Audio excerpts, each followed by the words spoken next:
In compliance with the Open Public Meetings Act of the State of New Jersey, adequate notice of this meeting of the Atlantic County Board of Chosen Freeholders was provided in the following manner. It was published in the Press of Atlantic City, mailed to the Current, Journal, Gazette, and News of Hamilton, posted on bulletin boards in the County Office Building in Atlantic City, here at the Stillwater Building, the County Clerk's Office of Mays Landing. All rise, please, for an opening prayer. Our Heavenly Father, we give thanks for the light of another day, for the work we have to do and the strength to do it. Guide us by thy light, uphold us by thy power, and sustain us with thy love. Amen. Amen. All face the flag. Attention, salute. I pledge allegiance to the flag of the United States of America and to the republic for which it stands, one nation, under God, indivisible, with liberty and justice for all. Roll call, please. Bennett. Here. Bertino. Here. Horsey. Days. Here. Fitzpatrick. Here. Gatto. Here. Kern. Here. Risley. Here. And Farmiga. Here. Freeholders, we've all been provided with a copy of our minutes from January the 30th. You were present and had a chance to review them. Any comments, corrections, or additions, say so now, or I'll take a motion to adopt. Second. Moved and seconded. Please call the roll. Bennett. Yes. Bertino. Yes. Horsey. Yes. Days. Yes. Fitzpatrick. Yes. Gatto. Yes. Kern. Yes. Risley. Yes. And Farmiga. Yes. Okay, the top of our agenda is a presentation. Recognizing March as American Red Cross Month in Atlantic County, we have Carol Cohen, Executive Director of the American Red Cross of Southern Shore. And I thought I would thank you very much for having me today. I won't take up a lot of your time, but I thought I would share with you our annual State of the Atlantic County portion of the American Red Cross. In our fiscal year of 17, which starts on July 1st of 2016, running through June 30th of 2017, here in Atlantic County, we responded to 59 disasters, including home fires, flooding, and severe storms. We assisted 88 families. Through our Home Fires campaign, we installed 672 free smoke alarms in homes that were in high-risk, vulnerable areas. We collected more than 8,889 units of blood, helping us to save up to 3 lives per unit. I can't do the math, but it's a lot of lives. We empowered over 22,709 residents with life-saving health and safety preparedness information and skills through training like CPR and AED and water safety. We provided 220 military family case services with emergency services, helping military families find assistance, get counseling, and subsequent referrals. We had 448 third, fourth, and fifth graders participate in our pillowcase project, which helps that grade level understand what disasters can befall them and how they can help their families prepare for them. And we did this all through the help of 172 Atlantic County-based Red Cross volunteers. It's been quite a year for us. Thank you. Thank you.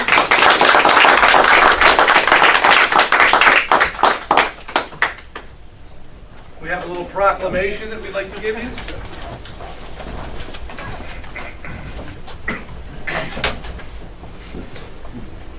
So from the Atlantic County Board of Chosen Freeholders, we do the whereas and therefores, but basically, across the country and around the world, the American Red Cross is probably the first line of any disaster relief in Atlantic County. Long, proud history of everything you've done. So now, therefore, be it proclaimed that on the 13th day of March, the Atlantic County Board of Chosen Freeholders, that this board does hereby designate March as American Red Cross Month and encourage all Americans to support this organization, its noble humanitarian mission, and be it further proclaimed that the board does extend sincere appreciation to the American Red Cross, its volunteers, for the compassionate and selfless assistance to the citizens of Atlantic County and the state of New Jersey. Thank you.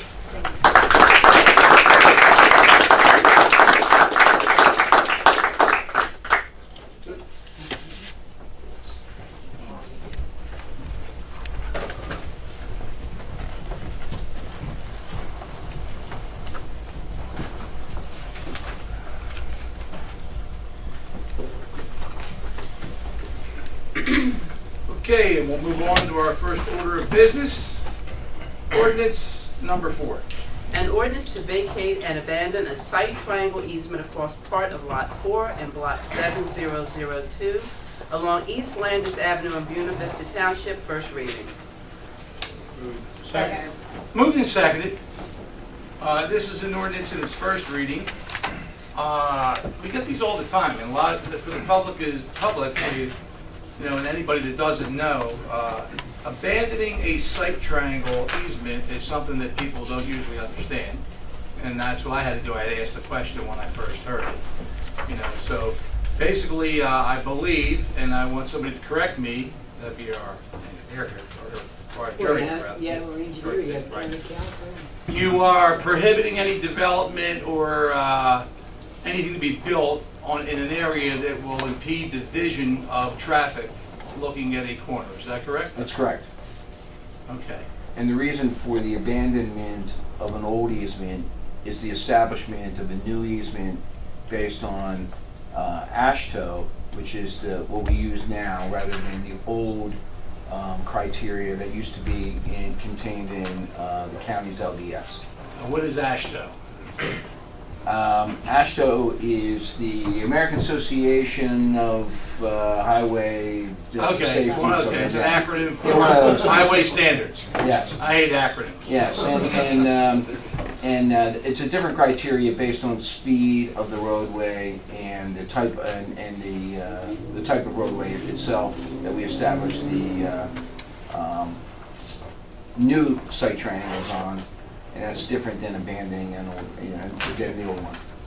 All right, thank you for the explanation. Refresh me and everybody. So this is an ordinance to abandon that old site triangle at that intersection.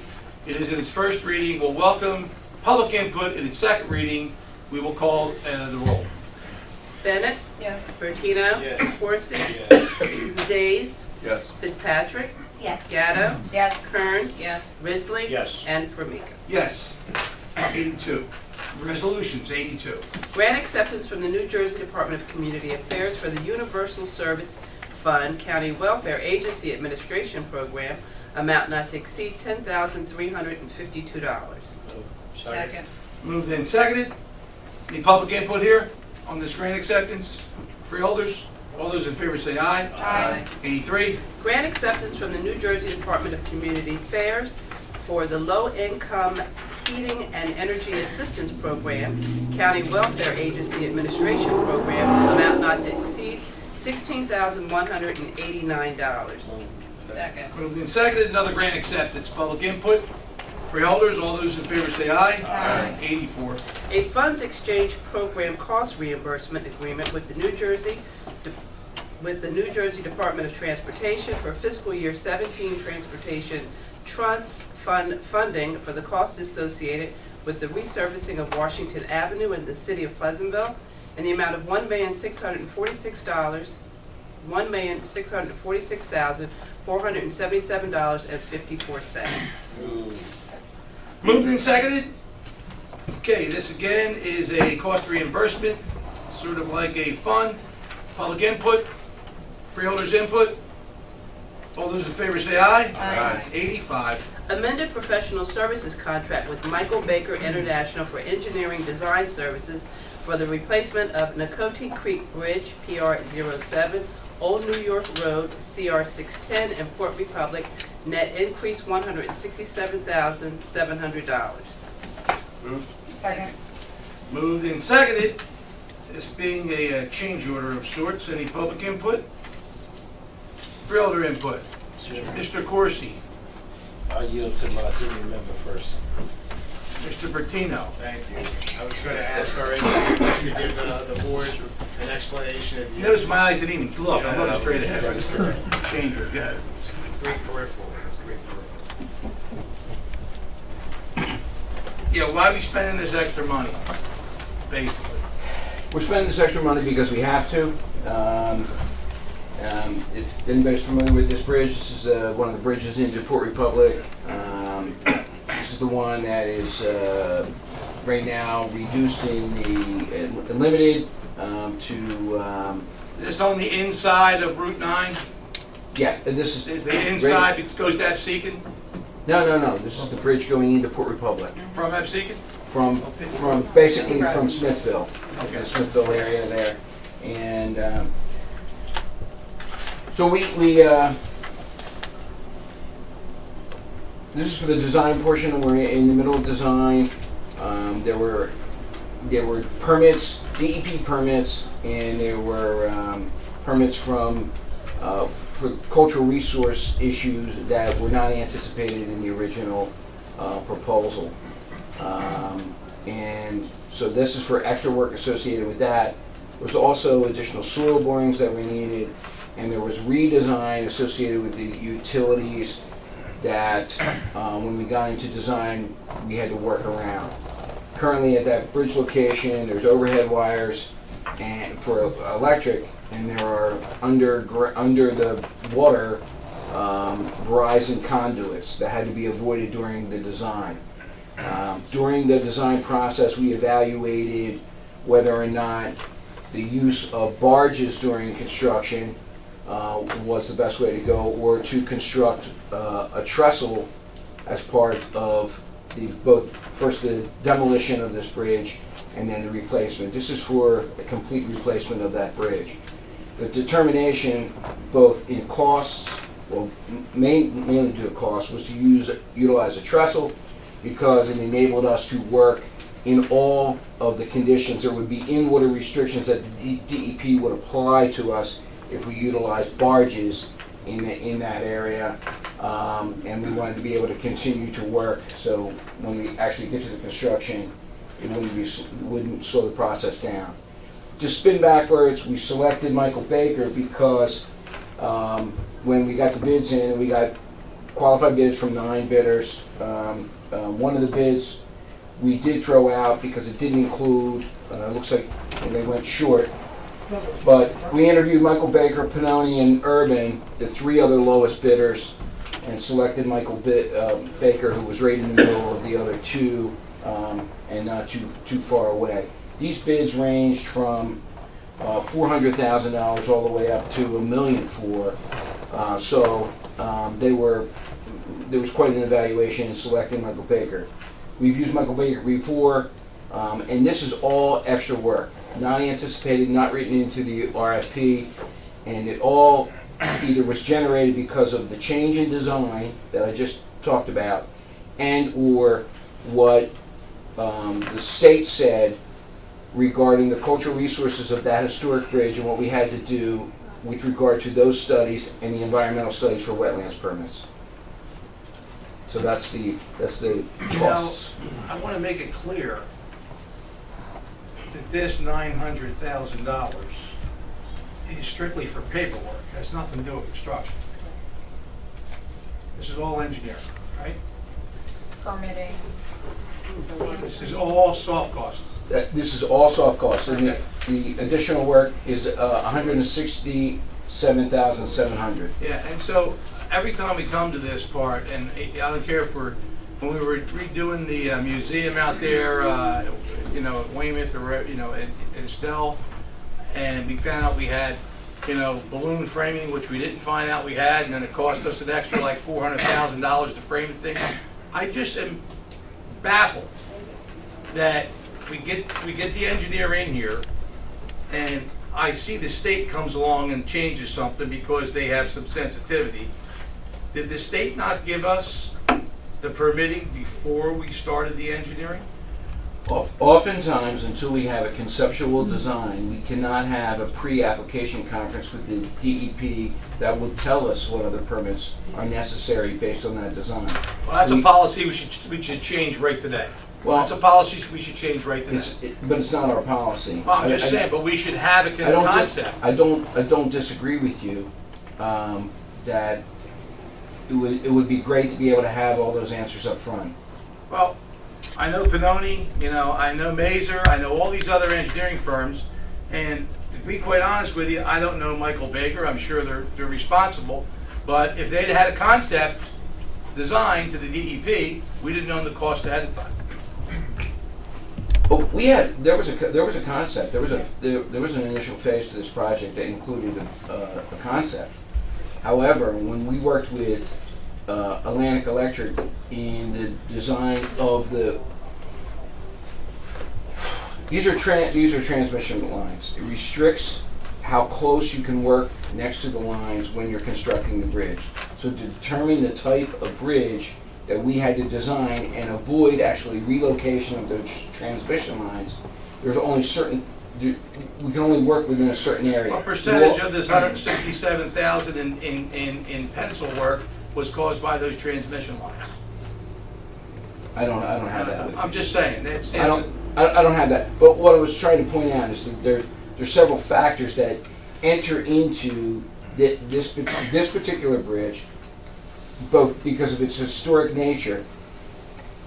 The DEP would not tell us that ahead of time, what permits were going to be necessary, until we determined both how the bridge was going to be removed and how the new abutments were going to be put in place. And then we had, in this number, there's also hard numbers in the ground, that being the soil testing that was done based on where the abutments were going to be placed. I'm giving you a hard time, I'm just saying. It's okay. It would be, in my concept, we would be able to give them, once we should do our due diligence and find out what we have to do, give them the design, ask for the permits before we start an engineering process.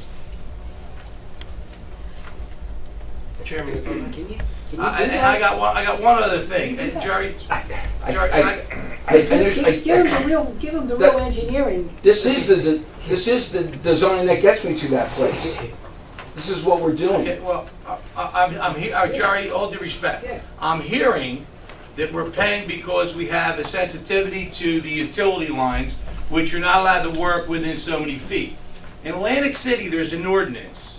If you're Verizon, if you're Comcast, if you're Atlantic Electric, and they're doing an improvement to the street, and your transmission lines are there, you will bear the cost of them moving or don't do business in the city. Am I correct? That's correct. That's an ordinance. So, I mean, every time we get taxpayers here on these change orders, now, I don't even know what the if this is, let's see, this is Construction of this bridge- 20% increase, okay, on engineering. What's the construction increase going to be? I don't know what the increase is going to be, but we are estimating, we haven't bid the job. We've got to get design plans. But the estimation of replacement of this bridge is around 14 million. It's just unconscionable to me, but, okay, my humble suggestion would be in the future, and I'm not speaking as an engineer, is that we get concepts into the DEP and know all the changes before we put the engineering out to bid, so the guy that bids low doesn't want to be the highest bidder getting in the bottom. Well, he's not the highest bidder. It's not even close. I said, well, in the middle. All right. The low bid maybe the other guy anticipated this, I don't know, but. And the other thing is, I'd like to see if the utilities could pick up some of the slack on some of these expenses we gotta do. Well, at the budget subcommittee, as they explained, that no one anticipated this. I mean, so there was no anticipation by any bidder that this could occur, because nobody knew what it occurred. And Jerry, as time as they got to that one point. second, and Jerry, Yeah, when they were pounding out Yeah. the super Walmart over there, Right. and we had to go for $2 million right. on a common drain area, and nobody knew that, and then the guy said he's gonna walk off the job, let him walk off the job. That was, Walmart. Their engineers wouldn't take no responsibility for that storm drain, right? It's and you know it's what caused it. I don't know, this heats me up a little bit because it always seems like these things, change orders come in, and it's one thing if the government tells you gotta use special bolts like they did up there, in Weymouth on a historic bridge that gotta look like something, or whatever, Ventnor Heights, whatever it was, that's a forced problem. This is something other people should share. Freeholder, Corsi? It is interesting to me that, one, you finally come to the conclusion that you agree with me that for some apparent reason they come in as change orders, but it doesn't list the word change order. Now, just a few weeks ago, we did award work to be done on the bridge in Port Republic, and I told you I worked on that bridge, and I thought we were fine. The problem here, to me, is that we keep putting the cart before the horse, and every time you turn around, you come back and you're asking us for additional monies for stuff unforeseen. And I would agree with the chairman, maybe this board and the county need to consider doing an ordinance And if you tear up, you've got to fix it back the way you found it or better in terms of the road construction, removing of the utility lines, etc. Because, you know, we sit here and talk about we the keepers of the taxpayers regarding the money, but every time you send us something, we damn near hell bent we can't tell you no, because we caught between a rock and a hard place. In terms of additional change orders, unforeseen work you don't look at, and I'm not saying you're doing it or it's being intentionally looked for, but before y'all send us anything, we need to know perhaps, if not all of 99.9%, what it may cost us, because this clock just keeps ticking, this bill gets higher and higher. And as the chairman said, Walmart, it was a $500,000, I could be wrong on the number. 900. How much? 9. Just for Million. a collapsed pipeline out there. Taxpayers got to pick that up. When do we stop? What is, if any, and I'm done, what if any is Port Republic putting towards this project, if any? No, I don't think anything. Nothing. Because it's a county bridge? It's because it's a county bridge and it's a county project, that's correct. And no town puts in any money, including Atlantic City on west of when we did Wellington Avenue. Well, that was a mix-up. That wasn't a mix-up. That was between Atlantic City, since you brought that up, between Atlantic City, Ventnor, and the state of New Jersey. It was 3 and 1. On that stretch, it was 3. It was Atlantic City had less than a half a block. Well, Yeah, it's a little bit longer than that. Okay, a block and a half. But my point is, I wasn't sure if in fact Port Republic was putting up anything No. regarding repairs. But again, it's a public safety issue, and I got that. I think we all have that.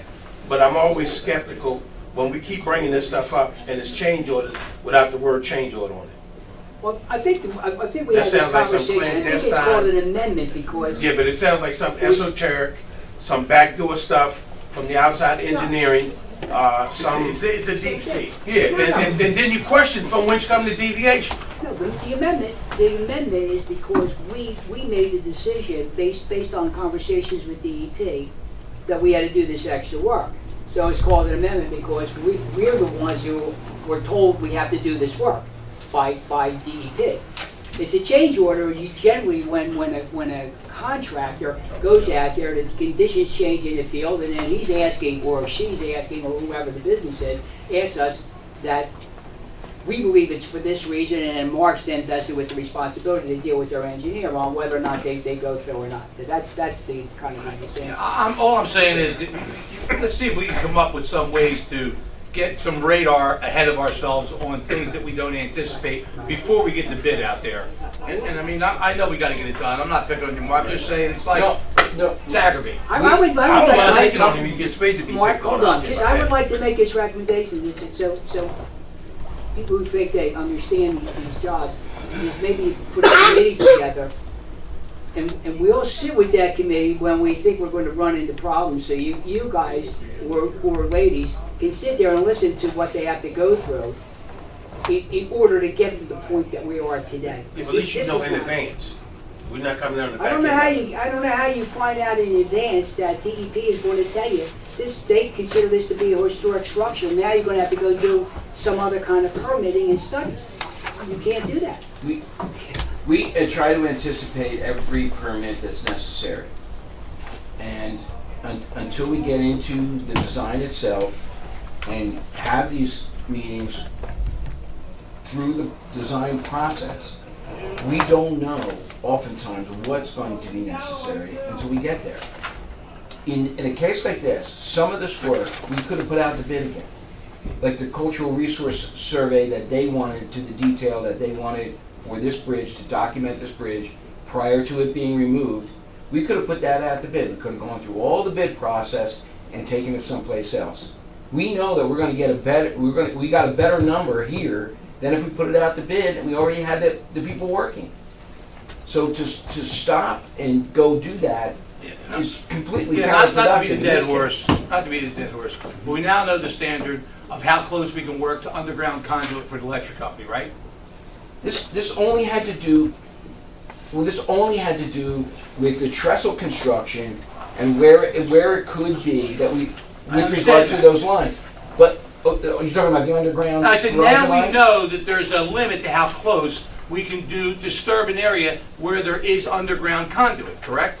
We have so many feet, right? Yes, we just We have know to that now, avoid it. right? We just have to avoid it, yes. That's all I'm saying. Yes. Next job, we anticipate that as a design because we know it from this job.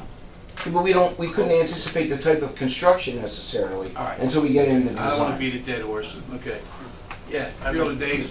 maybe it will be the dead horse, but I mean, I'm asked about this bridge almost weekly.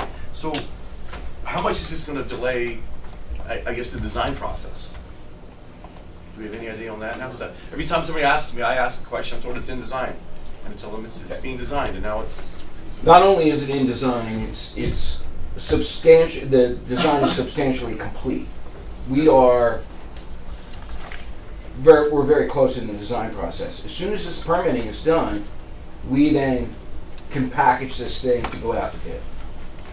and then, I guess these questions have already been answered, but what are the amended increases as freshwater wetlands permit? I mean, how, I mean, it's. The wetlands, we have to do wetlands mitigation here. My point is. No.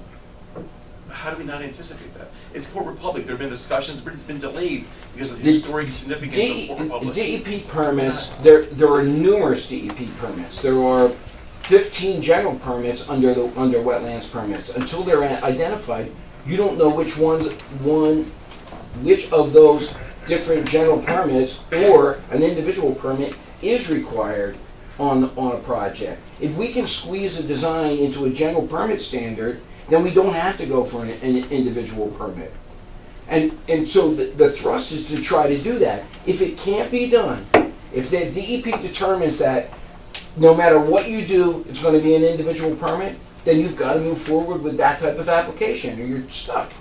And, you know, to get to Jerry's comment, I have no problem sitting down and listening to a committee of what, you know, you guys have to go through, but it's government costing government money. I mean, there has to be some end result of that committee. I mean, Well- we recommend changes. I mean, this, you know. Freeholder, I there has to need be a some ends to recommendation that. from your chairman on how to correct that. We'll be glad to be part of that. I mean, we do have Right. a roads and bridges committee. Right. That can easily be, accessed at these meetings when you do it. All you have to do is let us know when the meetings are. And, and not to beat a dead horse, okay, and now that we're at that point, I presume that this firm got afforded a certain amount of money per hour, is that correct? They put hours on They this? do, in their contract, they do have hours. $3.25 an hour, $4.20, whatever it is, right? Not that high, no. I'd just like They have to hours. see the work they gotta do to make $167,000. I'd like to see an audit of that. We've evaluated, we have it. Okay. All right, any other comments? Only saving grace is that that is not the only bridge in the Port Republic. So that's the only saving grace, because at some point you're gonna come back and Rich is gonna ask the same question from his constituent, how long is that bridge gonna be out? Well, guess what? You got another bridge to go over there, but that's gonna certainly come up as a question somewhere down the line. Because nobody can really give you a definite date when it's gonna be completed, let alone when they're gonna start it. All right, we'll call the roll. Bennett, Yes. Bertino, Yes. Corsi, Yeah. Days, Yes. Fitzpatrick, Yes. Gatto, Yes. Kern, Yes. Risley, Yes. and Formica. Yes, 86. Alternate method contract with Unitronics Data Systems, Inc. for maintenance services for the abacus and administrative systems for the Department of Family and Community Development, amount not to exceed $56,285.28. Move. Second. Moved and seconded, public input, Freeholder comments, call the roll. Bennett, Yes. Bertino, Yes. Corsi, Yes. Days, Yes. Fitzpatrick, Yes. Gatto, Yes. Kern, Yes. Risley, Yes. and Formica. Yes, 87. Professional services contracts with various title companies to establish a pool for the provision of title company services, amount not to exceed $135,000 for all title services. Moved and seconded. Any interest in this title contract resolution? Freeholders, call the roll. Bennett, Yes. Bertino, Yes. Corsi, Yes. Days, Yes. Fitzpatrick, Yes. Gatto, Yes. Kern, Yes. Risley, Yes. and Formica. Yes, 88. Amended professional services contract with Dixon Associates Engineering, Limited Liability Company for design services for the Estelle Manor Park, To extend the termination date and additional design services, net increase $5,000. Move. Second. Moved and seconded. Public input? Mr. Chairman, Yes, sir. just a brief question Please on, state your name, sir. I'm sorry, Creed Pogue, Cumberland Avenue, Westell Manor. Just as a resident, just curious what the scope of work for the ultimate project will be once it gets past design, so.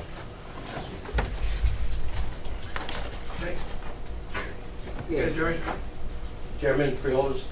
The scope of work, this is a design cost increase, is what this is. We did just bid this project. It's going to include a loop road going around the entire park, Oh, to fix that and up? also an expansion of the cemetery. Oh, okay. Tree removal. I thought the cemetery would probably be involved, that's what I Yes, wasn't sure. yes. Okay. I've only been in this position a year, but this started back 8 years ago. This whole project as a whole has been broken down several times since. We just went out to bid with this. We had about 12 bidders. All bids were rejected because they didn't understand how we were asking to add alternate different parts of the project. So now we're going to repackage it up with just one alternate to get costs. We're talking close to a $2 million job. So that's what the 5,000 was, to repackage the specs. Thank you very much. Any other public input? Further comments? We'll call the roll. Bennett? Yes. Bertino? Yes. Corsi? Yes. Days? Yes. Fitzpatrick? Yes. Gatto? Yes. Kern? Yes. Risley? Yes. And Formica. Yes, 89. Bid contract with Godali Brothers, Inc. for providing chiller maintenance and emergency repairs on Atlantic County's Category Number 2 Teco Chill chillers in the amount of $208,000 for a 2-year period. Move. Second. Moved and seconded. Any public interest? Further comments? And that works out to $104,000 a year.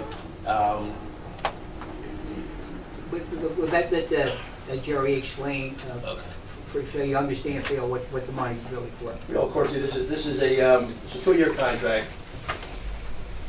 Hopefully, we will have the new chillers in place. We just put them over to purchasing. We have the last 4 remaining Tico chillers, which I know aren't a favorite around here. We had 16 at one time, we're down to 4. They're all 4 at Meadowview. We just put the specs over to purchasing to replace those 4. We still have to carry on a contract to get us through this summer. We're hoping that the new chillers are installed, so my guess is we probably won't spend half of this money. Have the chillers ever been put on this building? I'm sorry? Were the chillers ever? Oh, yes, sir. Yeah, they're done here. They are done? We had That 1, was 2, 3, 4, we had 6 out here. So, But are we they had- installed? Because, I mean, remember, that was a big issue around there for a long time. You got brand new boilers in this building, brand new chillers. Done. So you don't think we're gonna use all this money? No. Fielder Patino. Yeah, Jerry, what's the percentage of the chiller maintenance part of this contract? How much dollar-wise was that? The 208 is for the It's for maintenance both. for 2 So it's years. $104,000 per year. Is it for both issues? It's for emergency repairs if they're needed or is it broken down as 2 categories?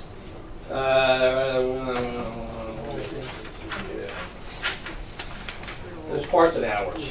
There's parts and hours. That's a total contract. Time and material contract. This is for 4 units. To give you an idea, we have them being worked on right now. This is for 4 units. 4 units, yes. Who's the other company? I don't know who. The other companies who had the previous contract. Who had was that? Duckett. Who was that? AA Duckett, they were 5,000 more. Cordelli, we've checked all their references. They've done a lot of work with colleges, state buildings.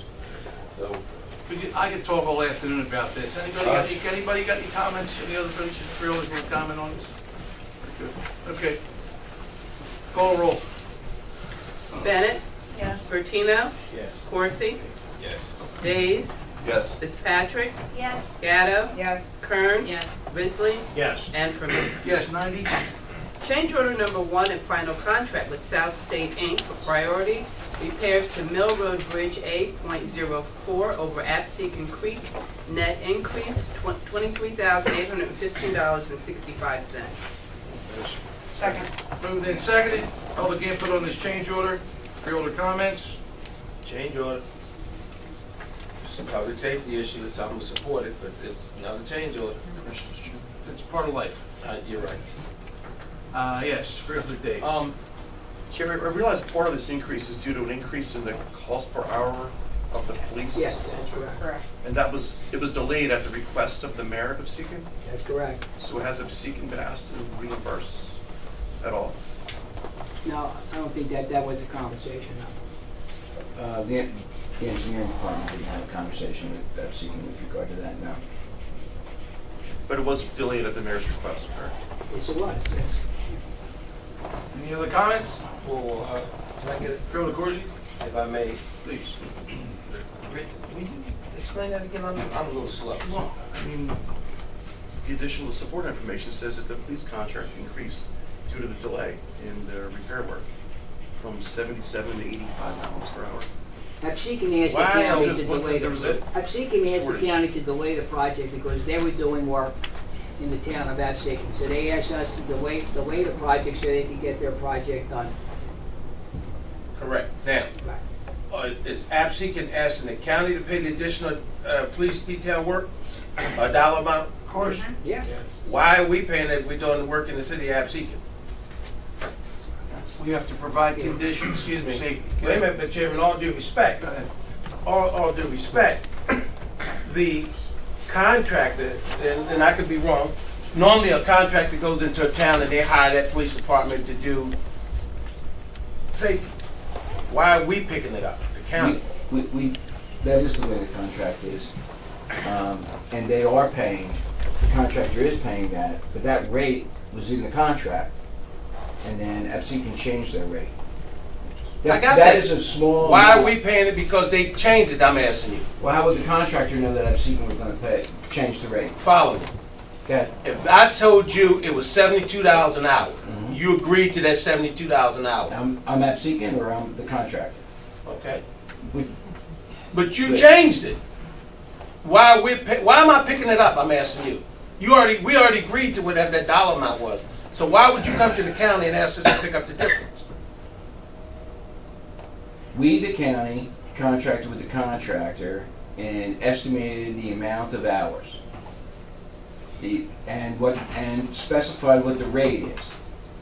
During the contract period, Absecon raised that rate. This is a very small amount in this change order for the change in the hourly rate for the police department for some of those hours. Okay, but the point Freeholder's making is very simple. If they delayed it, we agreed to that amount. It's $13 an hour times 200 hours, whatever that comes out to, $2,600. We should give Absecon a bill for the $2,600 because we didn't originally contract it. I see his point. Now, whether we're going to do that or not, that makes sense to me. I don't know if we set the precedence, because if you're allowing Absecon to tell you, we want you to pay the difference, hell, these other towns that come in, they're going to come back and say, well, you did it for Absecon. How do you argue now you're not going to do it for the other town? For example, I had a conversation with the county administrator regarding Northfield with paving of the road. And the issue was police, whether it's at daytime or nighttime, we never got into salary in terms of hourly rates. So if we're doing it for Absecon, how do you tell every other town no? I'm not saying you will, but you set the precedence here. You got it. All right, any other discussions? Call the roll. Bennett, Yes. Bertino, Yes. Corsi, No. Days, Yes. Fitzpatrick, No. Gatto, Yes, with the condition that we go, no, we go back to Policy thinking about change. that difference. And Yeah. even if we review it as a policy change from the county side. Correct. And reviewing the new contracts that we put out. Kern, Yes. Risley, Yes. Formica. Yes, and I would like to, if we can, review this with FC. 91. Resolution authorizing the Egg Harbor Township Municipal Utilities Authority to join the Atlantic County Cooperative Pricing System. Move. Second. Moved and seconded. Public input? Freeholder comments? All those in favor say aye. Aye. 92. Renewal agreement with Cape May County for the provision of juvenile detention services at the Atlantic County Juvenile Detention Facility, revenue generating. Move. Second. Moved and seconded. Public input on this. Freeholder comments? We've got to call the roll. Bennett, Yes. Bertino. Yes. Coursing. Yes. Days. Yes. Fitzpatrick. Yes. Gatto. Yes. Kern. Yes. Risley. Yes. And Formica. Yes, 93. Renewal contract with satellite tracking of people for the provision of global positioning system home electronic equipment and services for the Atlantic County Justice Facility. Amount not to exceed $121,618. Moved. Moved and seconded. Public input. Freeholders? Chairman, Freeholder Corsi. through you to the administrator. Jerry, didn't we not too long ago pass a resolution for home detective? It was for the juveniles. The juveniles have a separate contract too. Okay. Thank you. Any other comments? Call the roll. Bennett. Yes. Bertino. Yes. Coursing. Yes. Days. Yes. Fitzpatrick. Yes. Gatto. Yes. Kern. Yes. Risley. Yes. And Formica. Yes, 94. Contract with Jefferson Solutions, Inc. to provide actuarial services for vision and dental care in the amount of $4,260. Moved. Second. Moved and seconded. Public input. Freeholder comments. Creed. Mr. Chairman, I'll be brave enough to ask, what are actuarial services related to vision and dental care? It would probably be the actual cost as opposed to a proposed hypothetical. But I will let the administrator answer that. Jerry? They were required to do a post audit on anybody who's retired. Yeah. So that's what this is for. Oh, to estimate how much as an actuarial cost for that? Okay, What the got actual cost was. it. Got it, okay. Good question. Thank you. That's why you asked. Thank you, Mr. Any other comments? Please call the roll.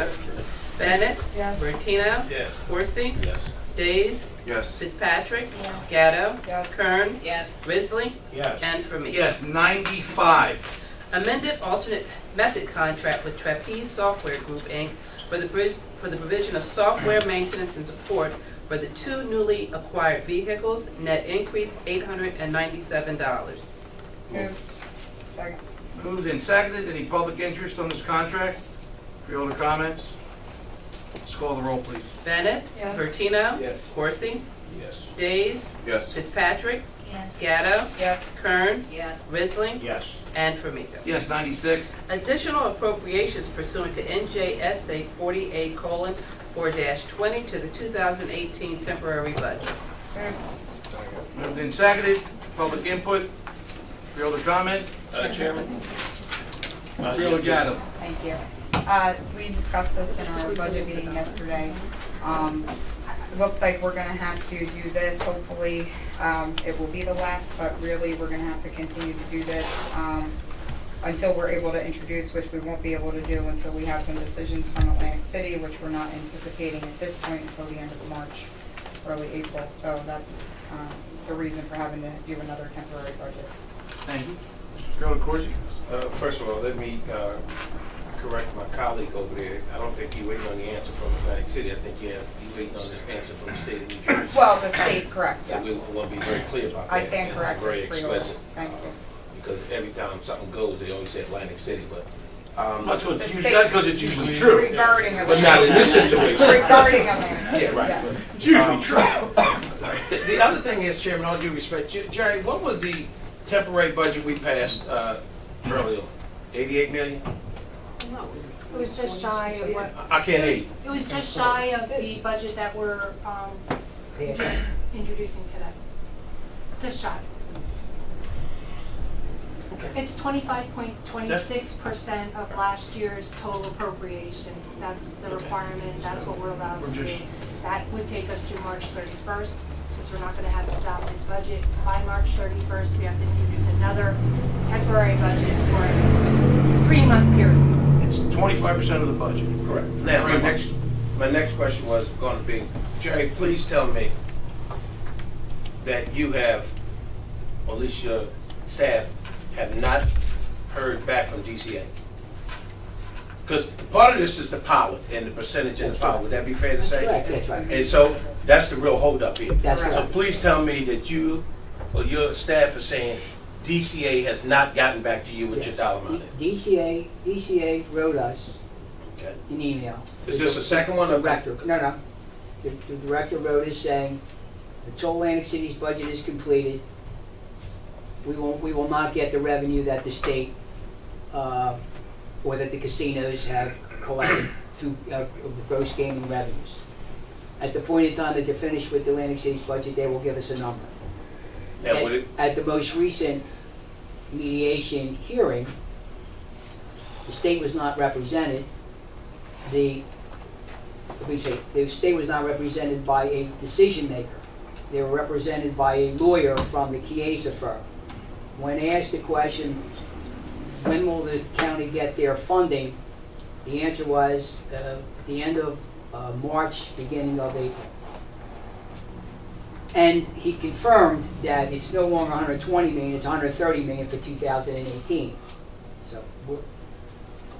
so, and then one more question, and Did I answer? because I saw a memo or a letter from the county executive addressed to the governor. And in his letter, he is still asking and begging for the 13.5%. Should I read into that as to say that y'all not confident, the outside attorneys that y'all hired, and that the judge is going to rule in the county's favor, to say that that bill is unconstitutional? Because if you read the letter that he sent, and if you read in between the lines, it sounds that you're losing confidence in what the judge, nobody can tell you what the judge is going to say until the judge says it, but it's taken a long time to answer that question. One, whether it's unconstitutional, but more importantly, I'm not going to say forget the 13.5% right now, but I guess I'm puzzled because DCA is still holding up whatever that percentage is going to be, and then they say to you that they have to wait to see what Atlantic City's budget is going to be. Well, DCA controls through local finance the budget for Atlantic City. So they can walk in there today or tomorrow and say, hey, this is the budget, end of discussion. So the real question becomes, who's playing the game? Is it DCA? They can't say the city because they have full control over what happens in Atlantic City. So somebody is BSing somebody, or whether it was part of waiting for the governor to do his state of the budget address today. I don't know. I didn't hear nothing about it in Pollard in there, but I didn't hear him talk about Atlantic City for the first time in 8 years. How bad Atlantic City was doing. So I don't know if that plays a part at all. But the real deal is here you get ready to go into April, and you still can't get a percentage from DCA, even though this administration's only been there 2 months. Some of them same old players are still in place. So to say they're waiting on Atlantic City, the ball is really in their court. The question becomes, how long are they going to hold it up? That's the real deal. Because we keep passing temporary budgets, where's it going to get you? By the time you get to the final budget, hell, it'll be time to introduce the next budget. Well, I can only tell you, at the mediation settlement hearing the other day, the state technically did not have a decision maker there. They are represented by the Chiesa firm in some form. Jim can explain that a little better than I can, but at the end of the day, because the judge attempted to mediate this, the state did not come to the table. The judge said that he would give us a decision within several weeks. So we suspect we'll get a decision. Ms. Ferguson believes we'll have something before the end of the month. And at the same time, the lawyer representing, I guess the states did make the comment that we should have a number before the end of March, beginning of April. So you're absolutely correct. At any point in time, they could have told us whatever they wanted to tell us. They haven't done that, and then maybe they're waiting to see what the judge does. Who knows? I don't know. And the only reason I bring that is that it was awful quick. Y'all argued 13.5, and of course I disagree with y'all, Right. but they didn't have a problem coming up with the 10.4. And so when they gave you the number, Right. if you can give me a 10.4 that quick, hell, you can tell me what the number's going to be. Exactly. Would you agree? You're exactly right. So, Right. so who's the tail wagging what? Right, exactly. And we got the 13.5% very simply. They tell us there's a percentage that we're going to get. When you ask them where is the percentage, they tell you it'll be in the bill. Nothing in the bill. So what we did was we said, okay, fine. How do you figure that out? So what we did was we went back from 2002 to 2014. If you count the number of years from 2002 to 2008, good time. 2008 to 2014, horrible times. Take out the refunds, and you get 13.5%. End of conversation. What the state did was take on the ass end of those years, took out the back, just took the worst years. And so that's how they got their number, and they whatever. So that's the process that they took. Okay, thank you. Any other comments? Call a roll. Bennett, Yes. Bertino, Yes. Corsi, Yes. Days, Yes. Fitzpatrick, Yes. Gatto, Yes. Kern, Bisley, Yes. and Formica. Yes, 97. Appointment of Michelle Carrera, Doctor of Education, to the Atlantic County Youth Services Commission for a term to expire on October 1, 2021. So moved. Second. Any public input on this appointment? Further comments? All those in favor say aye. Aye. 98, 98, 99, and 100 are all roadway solicitations for worthy causes. I'll take a motion to combine and adopt. Second. All those in favor say aye. Aye. Okay, moving on to 101. Amending Resolution 3 of 2018, canceling the regular meeting of March 20, 2018, and informing the newspapers. Second. Moved and seconded. Any public interest in our cancellation? Freeholders, all those in favor say aye. Aye. 102. Resolution urging Class 3 officers at all Atlantic County public middle and high schools, sponsors Ernest D. Corsi and Frank D. Formica. Second. Moved and seconded. Freeholder Corsi, you have the floor. I think it's very clear and simple, as we're not going to belay it, I'm not. We know what happened in Florida, it was continuing to happen around the country. As has been brought to my attention, Pleasantville and Mainland Regional have Class 3 police officers. Again, we're talking about safety, whether it's teachers, students, faculty, etc. It needs to be some type of presence in and out of these buildings. A week or two ago, we had a meeting here with the prosecutor, the sheriff, and the police chiefs to talk about a gun buyback program. Everybody bought into the concept of it. It's not new, it's just to continuation. But the Class 3 police officers are different from a Class 2 police officer. And I was giving some school on that, because the Class 3 officers are retired police officers who have health benefit, can carry a gun on and off duty, opposed to a Class 2 police officer who has to turn their guns in at the end of the shift, whenever that may be. Their rate, depends on who you talk to, is anywhere between $20, $25 an hour, etc. But they are strictly assigned to the schools. And so, with all this that's going on around the country, I'd rather be out front in it, on it, than to wait for it to happen locally. And so, the old saying is, it ain't gonna happen in my house until it happens. And then everybody's running to the hill. So, it's certainly to urge the school districts and the municipalities to do it. We can't make them do it. But I think we have an obligation and a responsibility to let the public know we take it serious. It's up to each individual school district to implement it if they chose to do so. I believe it was Frank Bowers who said, when you go to the county building and you go to the airport, you got to go not only to the metal detector, but you've got to go through the screen. Maybe we look at installing some of those in some schools. Don't talk about how expensive it is until you lose a loved one.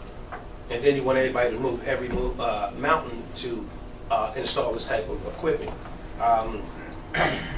So we hear about all over the country what happens in different schools.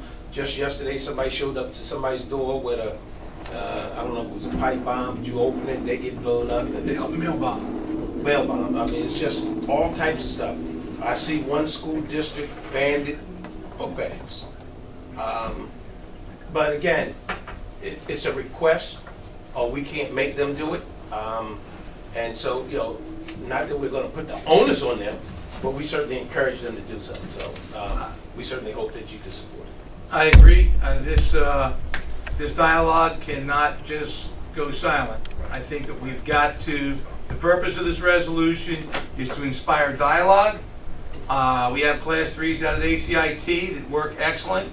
And if we don't start talking about it, it'll just fade away like it does every time. Right. So we will continue to, take steps to interact with the superintendents and see what can be done to facilitate this. till we feel like we've done everything to avoid those types of tragedies in our county.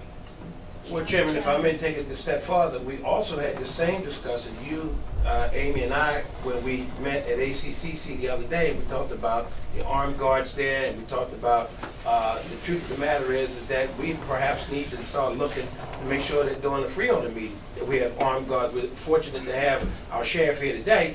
Some nut come in here. Listen, we got a problem, right?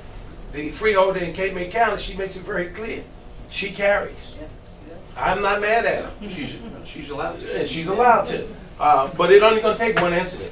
Whether it's in the school or somebody's mad at your elected officials, and then everybody runs for cover. What the hell we gonna do now? Hell, I'd rather have him shoot him. You gotta go, gotta go. But Colonel Fitzpatrick. Chairman, I received a lot of feedback about this resolution over the weekend, and part of the dialogue that we want to have is that in many of the shootings, including Parkland and Sandy Hook and Columbine, the problem was bullying, mental illness, and we want to bring that into the conversation as well. People aren't really happy from what a lot of the people who've been talking to me aren't happy about militarizing schools. Teachers who I've been talking to say they feel safer with the class 3s in their schools, but there needs to be a conversation that has both parts of that, the mental illness and bullying component, as well as protection in the form of class 3 officers. Thank you. Sounds good. Killer Days? Yeah, I mean, I fully support this resolution. I've spoken with a couple of superintendents and teachers, and in my district in Galloway Township, there are 2 Class 2 officers. One's a retired state trooper, one's a retired township officer. And the way it works is the district pays for these officers, but they're employees of the Galloway Township Police Department. So in that way, it's sort of a shared services. If there's something happening in the township, they could pull those officers at any time. But at the end of the day, as Mr. Corsi said, they turn their guns in and they go home to their civilians. The superintendent's the first thing he said, even though you can't put a price on a life of a child, was the state needs to step up, maybe. In Galloway, 80% of our property taxes go towards the school system. So moving forward, this is going to be the dialogue. The state needs to step up. Does this fall within the 2% cap? Yeah, the schools are under. Is it outside of the cap? There are a lot of issues that need to be addressed, and they should be addressed moving forward. And again, mental health is a major part. It's the root cause of a lot of these issues in school. If you talk to anyone in law enforcement, they say, nobody wants to hear this, but if someone wants to do harm in the school, there will be casualties. The objective is to limit that risk. And this will definitely go to that route. Thank you, Freeholder. All right, any other comments? Yes. Stand over here so my shaking legs aren't quite so visible. My name is Eva Smith. I'm a veteran of the United States Coast Guard and qualified marksman on both the M16 assault rifle and 9mm handgun, the latter of which I carried while I was a member of a boarding team patrolling the Delaware River. So while minimal, I do have some experience with guns and law enforcement. I also have 3 school-age children. I want more than anything for them to be safe at school. I completely understand the inclination to take immediate substantive action to ensure their safety. I'm sure I'm not the only parent who contemplates homeschooling and bulletproof backpacks, and I understand the appeal of installing armed officers at school. My town's high school does have one, a Class 3 officer, while the middle and elementary schools do not. And initially, it seemed like an obvious solution to me to add them for the lower grades. Upon further research, though, I have come to understand that it isn't the quick, effective fix that I hoped it would be. Columbine was the first mass shooting that I can remember, and Marjorie Stoneman Douglas was the most recent. They're nearly 20 years apart. Both of those schools had armed officers, and in neither case did the officer prevent the shooting. In the case of Columbine, the officer shot at and missed one of the killers. 11 of the 13 victims were still alive at that point. In Parkland, the officer did not enter the building and search for the shooter. Those examples from 2 of the deadliest school shootings are not convincing arguments for having a Class 3 officer. Another important consideration is what it looks like to have a police officer in schools on the days when there isn't a shooting, which is of course almost every day of their job. Cops are trained to use force. It isn't hard to imagine that a cop, who will rarely have something to do other than patrol hallways, will want to insert themselves in situations that would have otherwise been dealt with by teachers and administrators who are trained in de-escalation. Police intervention in a child dispute results in terrible situations that blight a student's record and cause grief for all involved, including witnesses. And studies show that students with disabilities and non-white students are disproportionately, largely disproportionately, more likely to get arrested in school than their abled and white classmates. That's not something to ignore. So if we're talking about Class 3 officers in schools, that has to be addressed. That sort of specific training should be addressed. Because will we actually be putting some of our students at greater risk for harm than if there was not a school officer? The other hard thing to think about is that installing officers in schools doesn't make our children safe once they leave school. What makes them safer is a society full of people who are mentally healthy, kind, and looking out for their neighbor. So is this really the best use of our already limited school resources? Staffing our schools with more specialists like social workers, psychiatrists, psychologists, and counselors would be truly beneficial. Neither the middle school nor the elementary school in my town has a librarian.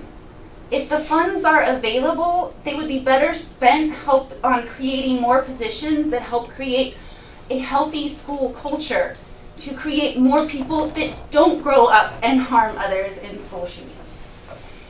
Again, I understand the desperate need to feel like we are doing something immediate, visible, and effective that will help parents feel safer.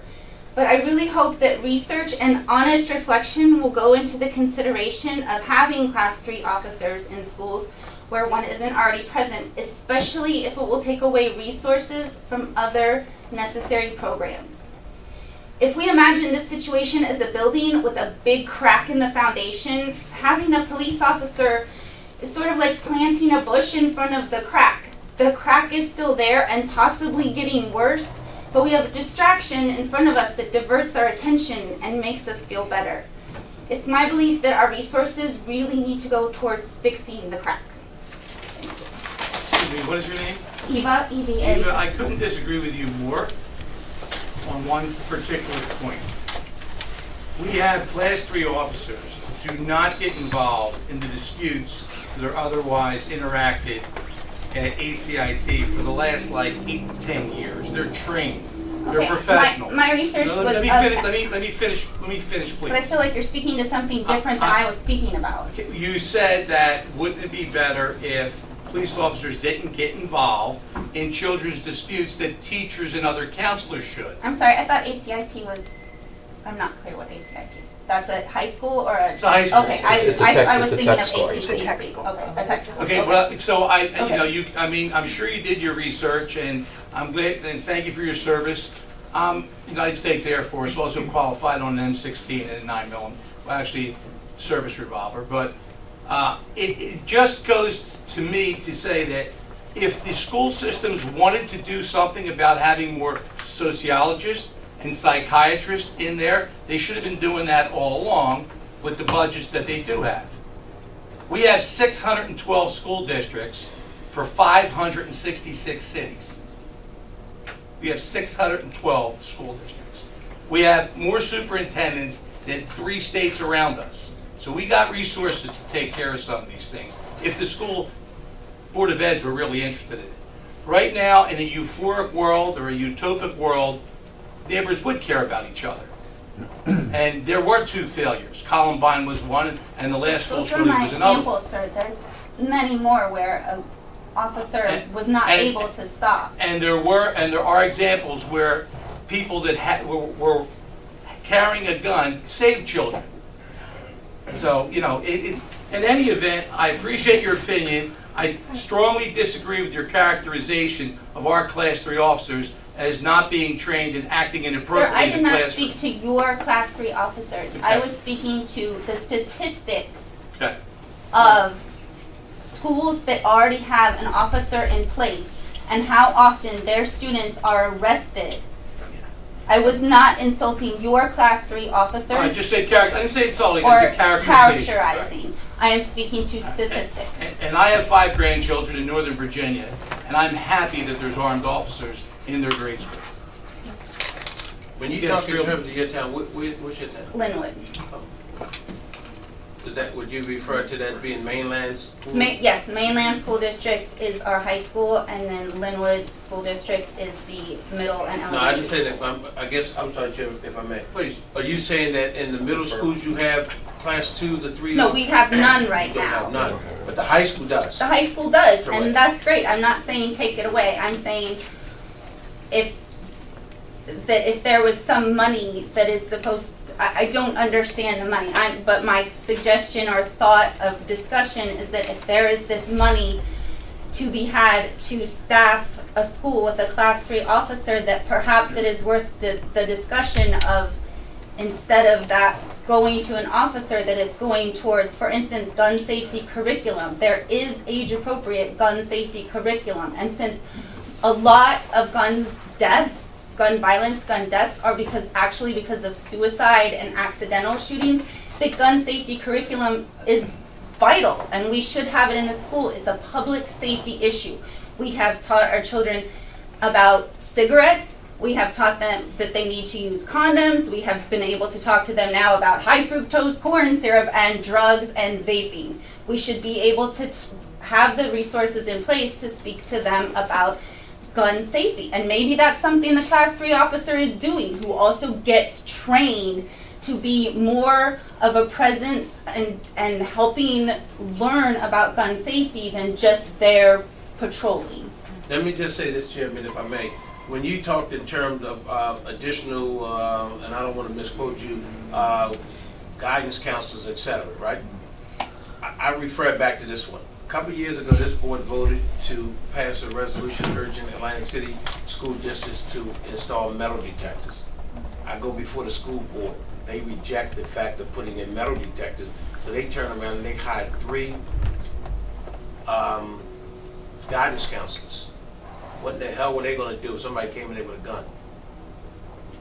The point was, we were talking about a kid who left the gun outside of the school. And so if your kids are going into the schools, we should have metal detectors. And their argument was, we don't want our little kids going through a metal detector. But they hired 3 guidance counselors. To what extent? What were they going to do if somebody came in there with a gun? How would you even detect them coming into that door? There was no way to do it. They all got riffed. That's probably the best thing that could have happened to the district. However, you take that salary with those 3, and they started at a minimum probably $60,000 a piece. And you bring in your class 3s, you give a class in terms of gun safety, et cetera. I got that, but you've got to start somewhere. We just don't want to be the one, after it happens, everybody jumps up and says, we got to do something. Where do you start? I hear exactly what you're saying. I think class 3 works. I think you I've start got no with the complaints honest out of Pleasantville. assessment that you need to look at the serious problem. I mean, I guess I can't make myself understood. No, I think we hear you. It's going to be more than just putting class 3s in there. We got that, but you've got to start. Right, I'm just hoping when the discussion of class 3s, because I feel like it's something that the parents are going to want and everyone's going to vote yes on, but can it be discussed that they are there to serve a greater purpose and with more training than just I agree. going against a shooter? You're going to that have those shouldn't- discussions. The guns just don't. A trained officer is not going to solve the societal problem. We know that. We know that there has to be, sort of a global effort in your school district or wherever to train people against bullying, against maybe video games that they kill 500 times before they go to bed every night, that they think is fake but is real, in their minds, and also, the fact that there are children that have problems that need to have a sociologist or a psychologist address. We all agree with that. But this is just something that we're considering that has to be done to fight fire with fire, whether you like it or not. But you're, So, I got it. Yes, ma'am. Deborah Silver, Galloway Township. But, you know, in these situations, there were assault weapons against guns, and nothing happened in Parkland. I was in Florida during that time, and a superintendent of schools from Atlantic County that lived in, is now living in Florida, their child was shut down, their grandchild was shut down in her daycare center for 3 hours because she was 1 mile from Parkland. You're not dealing with fire. I mean, this is not, what are we going to do next time? Put assault weapons in the school?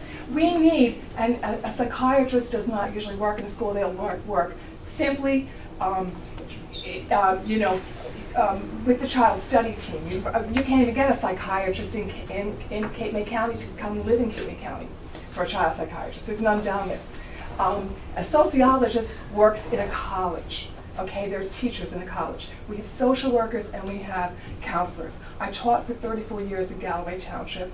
I'm now, I was the president of the Mental Health Advisory Board to your Freeholder several years ago. And quite frankly, we need more help in mental health with these kids. These kids and these families need help. And you're only just putting a little Band-Aid on this that isn't going to work with assault weapons. It's a comprehensive problem. But that's not what you're talking about. You're not talking about comprehension. You're just talking about guns. We are talking about... More guns. Well, put it like this. When somebody walks goes into a building with a gun, and there's a Class 3 officer and a psychologist, who are you going to call? There was a Class 3, there was I know there was failures. There's been failures in Columbine. In this one, there's failures. It didn't work. Appreciate your comments. Thank you. Tree, you want to say something? Thank you, Mr. Chairman. Just a couple of parts. Because I think also going back to what Freeholder Fitzpatrick was talking about, hopefully as other pieces of this, because as you were saying yourself, Mr. Chairman, it's a global situation. There's a lot of macro issues here that the board would be receptive as various things are brought forward for other things that solve facets of, because we're not going to have one thing that's going to fix it. If we did, I hope we would have been smart enough and brave enough to have done that years ago, but that's not the case. But I would also be remiss as the husband of a recently retired 7th grade math teacher for special ed in Millville as an Abbott district.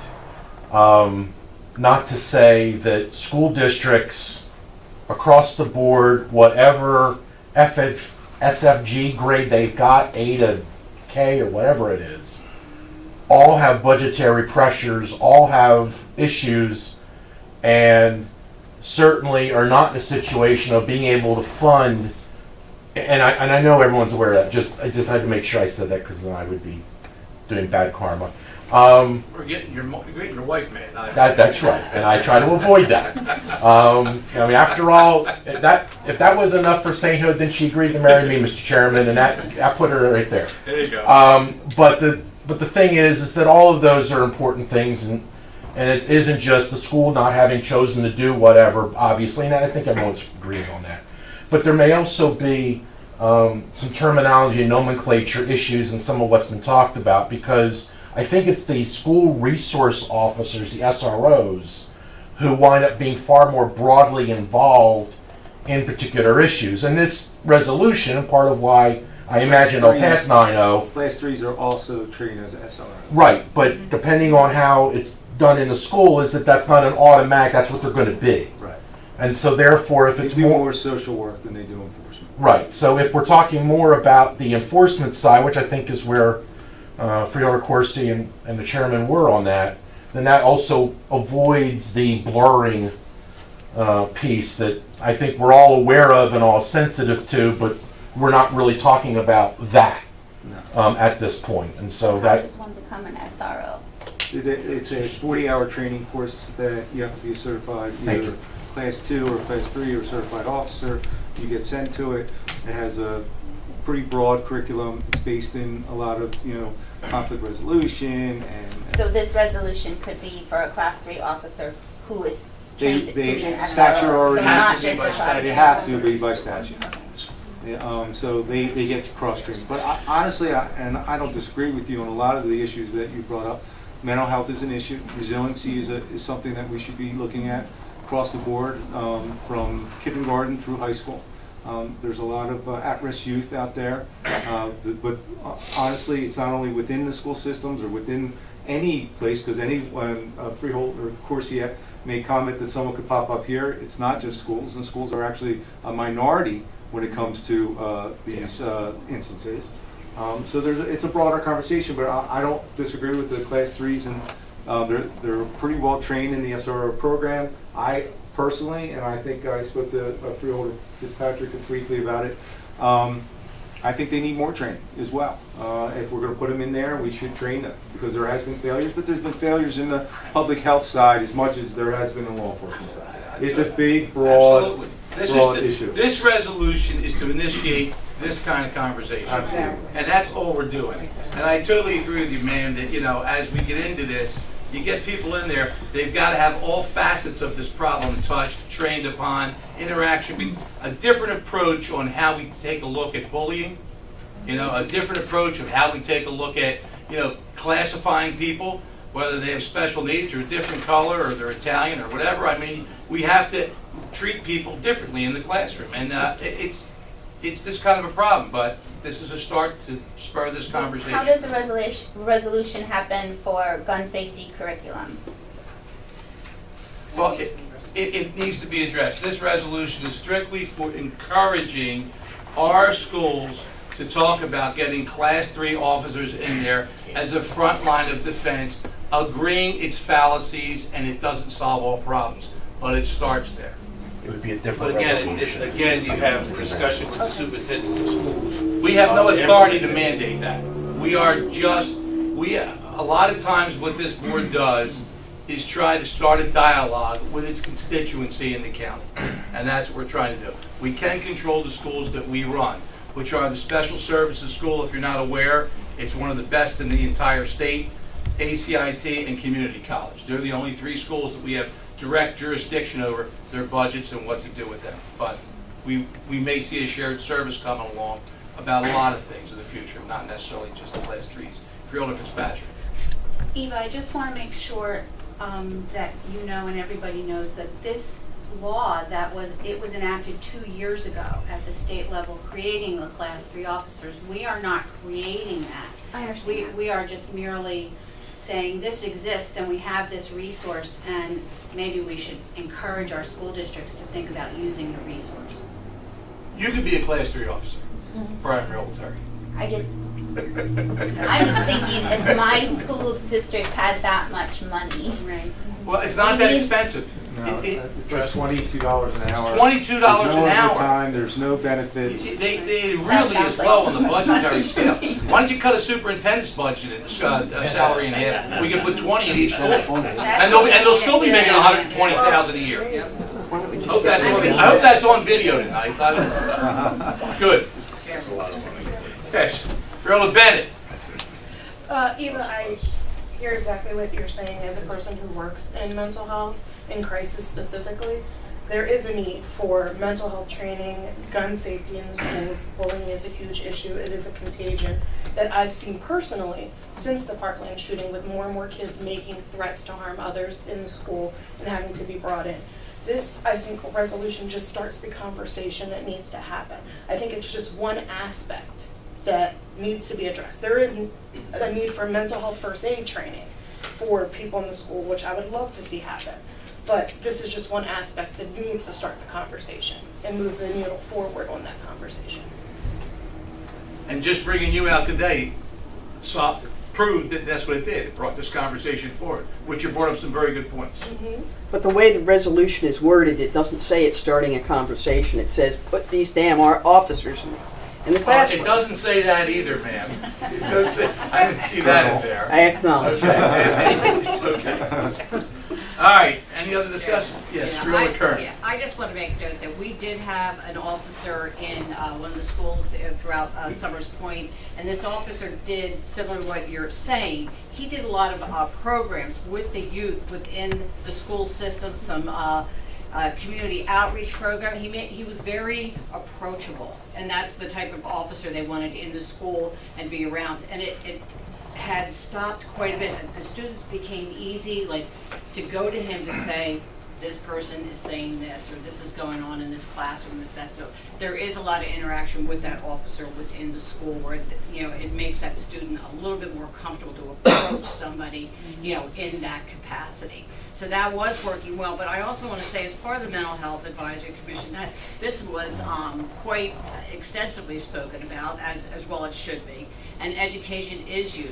It's huge on the gun control, the gun safety. It's also huge on the mental health.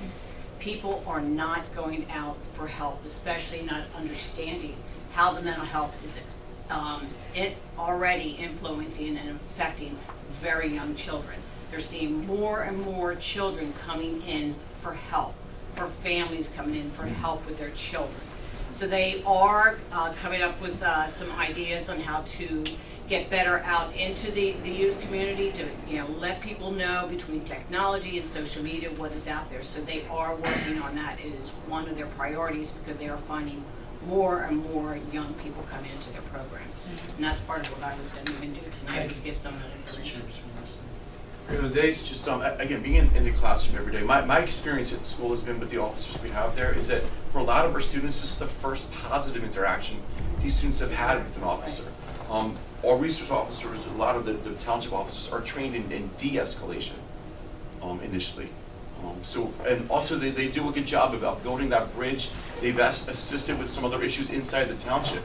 So they're not just there to control and for the safety of the students in the school system. They've worked well building that bridge with the officers in the township as well, with the students in the school, so they go outside of the community and hopefully prevent other tragedies happening other places in the community. So there's that aspect of these officers in the school as well that kind of gets overlooked. And the mental health, I mean, obviously, I mean, I agree 100% with that. Our guidance counselors now are required to go in and teach classes to get to know the students better. Don't just wait for students to come to them if there is an issue. Along with the gun safety is suicide, obviously, is its only increase among youth, is self-respect. That's a huge part. Tomorrow, we talk about the walkout in support of the Parkland and gun control. A major part of what my building is trying to do is to be more inclusive. We have hashtag What's Your 17. Try to talk to some other students that maybe didn't talk to before.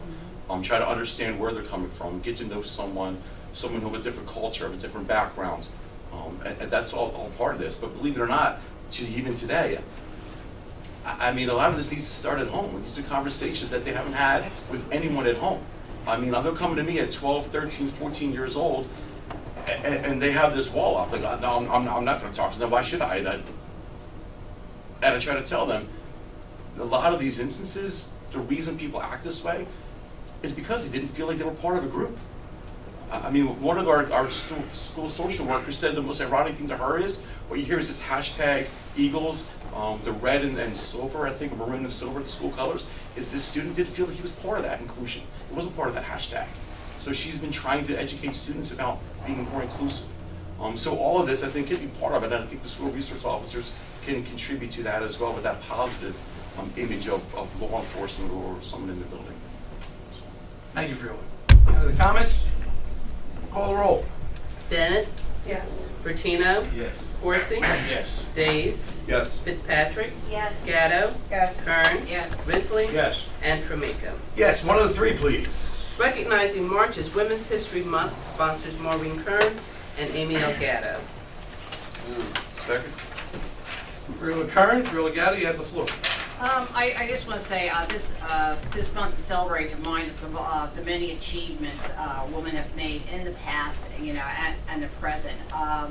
We've reached many great heights, you know, throughout the years, especially recently. But I believe part of it is also a reminder to continue the discussion of parity. You know, I feel that women should be respected, but not just because we're women, because we're individuals, you know, that we have an identity. So, you know, we support this, and I thank you for allowing us to put this on the agenda. And I also want to say part of our responsibility is looking to our future leaders and to go out and mentor the best that we can. And I feel that that's a big responsibility of ours, especially with the positions that we hold in the county. I feel very honored to have being given the first vice chairwoman of the Atlantic County Freeholder Board by my peers recently, and that is something that I take very, very strongly, and feel that I should be out in the community quite a bit and helping our youth. Thank you. Chairman, not much to add. The only thing I really want to just point out that we made sure to put in the resolution the programs that we as Atlantic County offer to women and families that I think we all know pretty much go underutilized for what we have available. Absolutely. And just to highlight a couple of them, and everything is detailed out on our county website for people who'd like to get more information on these resources. But we have the Atlantic County Division of Public Health, Women's Health Resources, Atlantic County Women's Center, Atlantic County Family Success Center. We have the Atlantic City Rescue Mission, Atlantic City Health Department, Atlantic Project Teach, Atlantic Care Regional Medical Center, Women's Health Services, Atlantic Care Mobile, Mammography. I mean, the list goes on and on. So just to encourage people out there to take advantages of the services that we do have here in Atlantic County available to women, families, and to help us all be strong and confident, active members of our community. Thank you. Any other comments? All those in favor say aye. Aye. We recognize March as Women's History Month. All right, that brings us to the end of our printed agenda. Our esteemed sheriff has been here almost since the beginning, so before I proceed with anything else, I'm going to let him make a small presentation of what he would like to see here and explain what this vehicle is. Thank you, Chairman. I appreciate it. So I handed out a packet to you, and please consider this a working packet. You also, hopefully, were also emailed a version of this packet as well. This is about the Hope One project that I would like to see happen within our county, which I will see happen one way or another. Atlantic County Sheriff's Department is going to sponsor this and administrate this program. I'm asking for a partnership with the Freeholders Board upon this. So for public consumption, just give an overview of what it is. All right, so the Hope One recovery vehicle is a mobile recovery program. So what it does is it actually goes out to the communities, looking at the most high-risk areas and high-risk populations, and brings services to those people. It addresses mental health, opioid, heroin addiction issues. It addresses homelessness and a multitude of other different things. And what it is it's actually a mobile unit. And it goes out and it puts out coffee and refreshments, trying to give people a reason to come forward. There's a sheriff officer on the vehicle. There's a certified recovery coach and a clinician, and even and sometimes clergy as well will come on board. I've already had pledges from Atlantic Care that they will help us with some of the recovery and the clinicians. I also have pledges from Recovery Force Atlantic County for recovery specialists as well. So manpower, and of course you have my obligation and pledge to run the program to make sure that the services are available during the time and need, to make sure that the van is kept up and put out there. So manpower is really not truly the issue when it comes to this program. This program was originated in Morris County by Sheriff Gannon. I was hoping to be the second program in the state. It looks like we will hopefully be the third. New York City has adopted this program as well and is rolling out their program at the end of the month. So I'm excited to go up and see them and see how their program is doing. But Morris County serviced over 2,800 people last year through this program. They do Narcan training right there in the community. They give out health kits. They give out jackets. They're out there, all year long. Doesn't matter what the weather is. Actually, Sheriff Gannon told me that the weather is their friend. So the more it rains and the colder it is, this vehicle has the ability to bring people into the vehicle, do counseling within the vehicle, do training within the vehicle. We would also help provide people to bridge the gap to these services. So one of the hardest things for most people when it comes to addiction and mental health is to navigate services and the stigma that goes along with that navigation. Sometimes they don't even have IDs. And a lot of these services, and almost all services, won't allow you to even get services unless you have ID. Well, the Sheriff's Office is going to provide you with an ID. We're going to go out with a index every single time we go out on the street, knowing what services are available that day for your help and what you are qualified to do. We will help transport you to those services as well. So it's kind of like the old bookmobile that used to come out into the communities and try to get people to read and hand out books. And well, we're going to bring out the social services to the community. It's been successful, as I said before, and in up north, and I know will be successful here in Atlantic County. Again, we have a mental health. We talked a little bit about mental health. Mental health and addiction walk hand in hand. The stigma of mental health and addiction walks hand in hand with that as well. And as you see through your packet, I talk about a stigma-free county, asking for a resolution again to have that discussion about that Atlantic County will be stigma-free, and we will accept people and talk about recovery openly, not only within our school systems, but in our communities as well. I hope that you interact with our second floor over there, our social services that we dispatch. Well, if you notice, so I talk about partnerships. There's a policy in here that we wrote. It's all, again, this is a working copy, so please, I apologize for anything you see. Hey, this doesn't make sense. We'll make it make sense. But I need partners to make this work. I want Atlantic County Health Department as one of my partners. I want the Freeholders as a partner.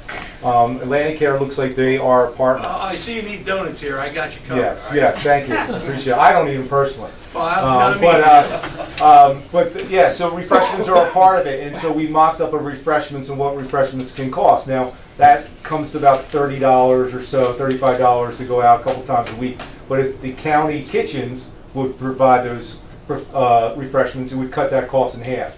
You also see the van, the Ford Transit van that is the model of the van Transit Connect, that I would like to see. And I showed you a price tag on it. That's $46,000. right. Well, our government cost on that is $27,500. So, and if we work that up with everything that we need it on, with all the bells and whistles inside, with benches and charging stations, and you'll see that we talk about a lot of people on the street look for a place to charge their phones and get dry and things like that, and as well as a computer system, a heating system. We're talking about another $10,000. So. If we did through the county, we're looking at about $35,000 to $40,000 to roll it out. Now, I didn't come here to ask you for $40,000 for this van. Although she could just ask us for money, but Listen. between the prosecutor's office, yourself, the clerk, and the county, we should be able to come up with the money. Well, I agree. And I have also have private donors that are willing to contribute as well. So I don't think this is a hard lift. Not going to be a problem. I don't think it is. But those of you who know me, and then some of you in the audience know me, I'm not a real good sit back and wait for it to happen guy.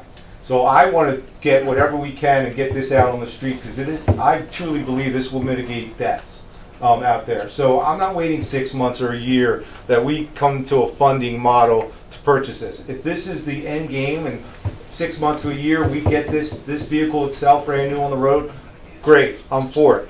But I'm looking at used vehicles right now. I'm looking for partners to help me modify that used vehicle. I have the manpower to go out. If I have to buy the donuts and the coffee myself, I'll do it. I want this vehicle out as fast as we can get within the next 30 to 60 days.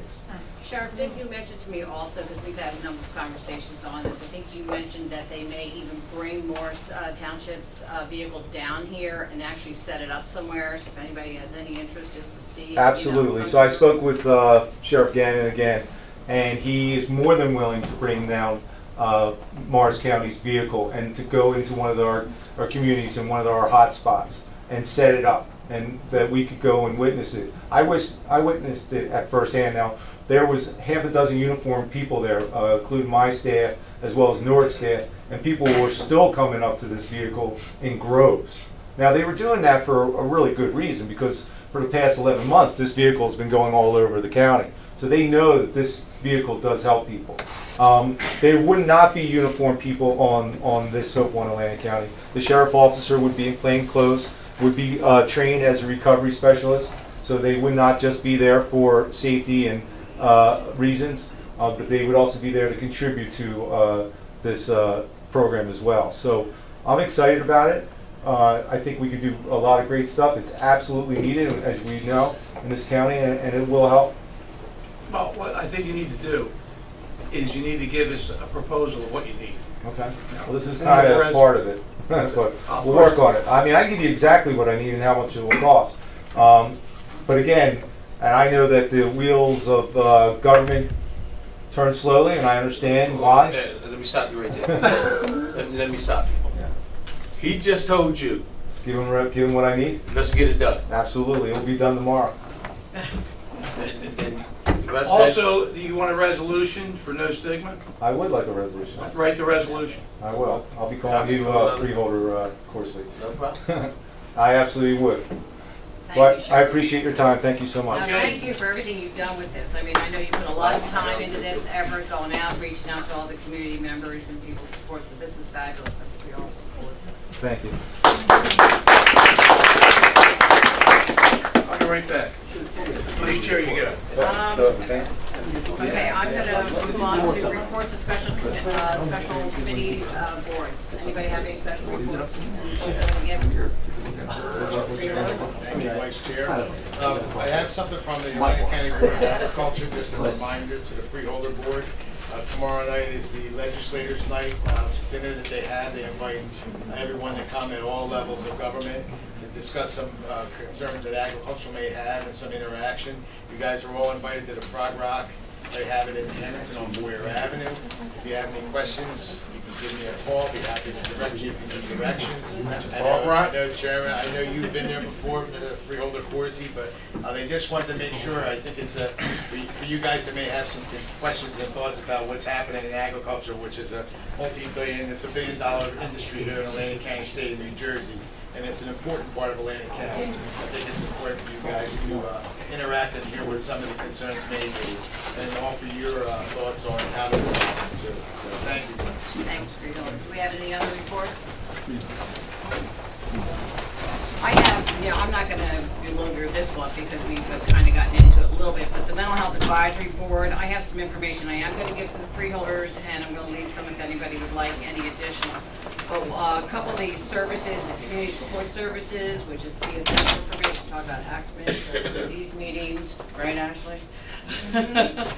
But there's quite a bit of information and community outreach with that one. That's a great group right there. Also, they spoke about discussion of more youth and younger adults seeking assistance. So they're looking into using current technology, apps, social media to help accept and access mental health services. They also got into, they're calling it 10 by 10 wellness, so they're trying to reach out as part of recovery and mental illness in the wellness program, because adults with mental illness tend to have 10 years less in their life than other individuals do, so they're really trying to get into the wellness a little bit more there. Also, we discussed a little bit about people navigating the system. We talked about that and the difficulty. We do have some great people in the county that people can reach out to navigate it. But I mentioned how some people, if they don't have insurance, it seems to be a little bit more difficult for them to get into it. And there are some mental health services at local agencies like the Family Services, which get reimbursed by the state. Other ones, Jewish Family Services, they have a sliding scale. They do say that it can be difficult if somebody's diagnosed both with substance and mental health. They could find it difficult to access these systems, so that's what they're there for, and to get people out there and help them out a little bit with that. So I'll let that out. Also, the Mental Health Association of New Jersey recently expanded its call line. So that's another important aspect of what's going on, and tell you some of the reasons, you know, and so I'll get that out to everybody as well. Okay, unfinished business. Does anybody have any unfinished business? I have a committee issue. Sorry. I got a letter from the Library Commission in regards to the discussion about privatizing the library with the LS&S services and wanting some type of final decision as to what we're going to do. So I think that that's something that we need to make a decision about. Or is there a big movie? That's the gentleman that keeps coming to every meeting? Yes. Didn't he get the answer last time? Yeah, I thought we were. If he didn't get the answer, somebody need to get him a letter. We're not interested in this particular. If he didn't get a letter, if y'all need to get him a letter, we're not interested at this time. I mean, I could be out of line, but he keeps coming to these meetings. I think. Right, but the library personnel is concerned because we haven't, I guess, publicly made a stance that we are not going to do this. We didn't even go out. We did I here. thought we had that in chat, Jerry. Yeah, with Jerry. The last time. We should make a definitive statement as to what it is. Right. We'll have a conversation with the administration. Anybody's welcome to. We had the last meeting we had, you know, we basically told the individuals that there's no way that we could see this, you know, not harming our present staff or hours or something unless they had some magic wand that we didn't know about. So they were going to show me a magic wand, but they didn't. So. All right, any other reports of special committees? Any unfinished business? Any new business? Anybody wish to discuss any new business? Yes. Yesterday at the budget meeting, we talked about this briefly, and it kind of pertains to our stretched resources in schools. A couple of people have mentioned to me that the ACIT enrollment is stretching the municipal school budgets because, you know, when kids apply to and are accepted to ACIT, their money goes with them. Yet the lights have to stay on in their home school. So we were wondering if we could address that in some way, talk about how that affects the municipal school districts. I've had in the past myself many conversations with Greater Egg or whatever that school district is up there and different school districts, and I would like to do this in inviting Dr. Gunther here with statistics so that, you know, it isn't exactly what it seems. I mean, you know, the opportunity, in case those that don't know, ACIT is a finite number of students. I believe it's 1,600. And there are school districts, sending districts that their children, they can't go to St. Augustine. They don't want to go to the district that they're in. It's a school choice as a shared service the county provides. But of course, falling numbers creates a problem for their budget. And, you know, but they aren't the sole cause of some of these school districts' budgetary problems. So I can tell you that for So some education and some communication. yes, that's what I like to do. I'd like to have, I'll invite Dr. Gunther here to give an explanation of it. We could have a discussion. Yeah, but you know, the other thing, Chairman, if I may, I mean, this came up, and I think Amy brought this up a couple of years ago, but with all due respect, that, and I hear this too, all due respect, people have a right to go where they want to send their kids to school. And for example, whether it's ACIT, whether it's charter school, it has an effect on every school district throughout the county. And so when I look at Atlantic City, I think last year alone, I might be a little over, somewhere between 70 and 100 kids from Atlantic City Public School were going to ACIT. That has an effect on Atlantic City. Same thing with the charter school. The charter school was in Atlantic City, now that charter school is in Galloway. The number of kids that go out of there. As you said, kids don't want to go to St. Augustine's Prep, Holy Spirit, whatever the case. They go to ACIT. People have a right to choose the school district. And yeah, it has an impact on the enrollment. But again, if you're not comfortable sending your kid to Cedar Creek, I'll just use that for an example. And you send them ACIT? Yeah, I'm not saying it's good, bad, or indifferent. No, I'm not saying People you want- per se, wanna but this know issue keeps coming up. well, then maybe we just need to educate them and tell them how it works and why it works this way. And But all due respect, Freeholder, they get that information from their school districts anyway. We have no say-so over, other than we run ACIT. Now, again, it's a good dialogue, good conversation. At the end of the day, what we give them, some feel-good medicine, I'm still gonna send my kid where I wanna send my kid.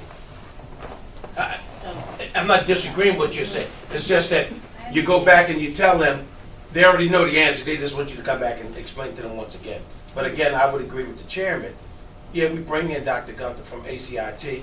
Maybe we can bring in somebody from the charter school to give us an overview. I really think this will be dispelled very easily. I mean, you know, there is a symbiotic relationship between the sending districts and ACIT, and I can let you know that ACIT allowed Cedar Creek to hold over $1 million in payments to them to smooth out their budget. So that's in the past.